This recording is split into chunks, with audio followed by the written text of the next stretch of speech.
වලට පිළිගන්නවා ඒ ලෙවල් අපි කළේ කාලේ වික්ෂු නැතුවා කියා පන්තියේ ෂර්ටත් හොර රහසේ අඩුපාඩු නොතිබෙනවා වැඩක් නොවෙයි කියා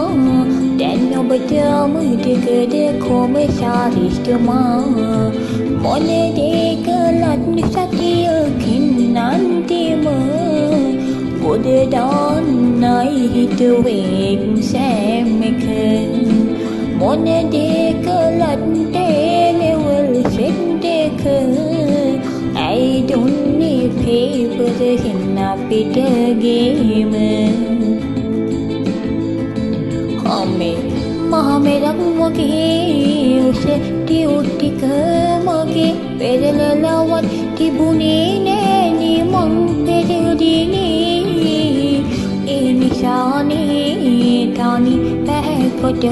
මගේ ඇඩුනේ ලෙවල් පේපරේ දුටුවෙනේ අඩුපාඩු නොතිබෙනවා වැඩක් නොවෙයි මෙමා ඇයි මෙහෙම කරේ අපිට කොමසාරිස්තුමා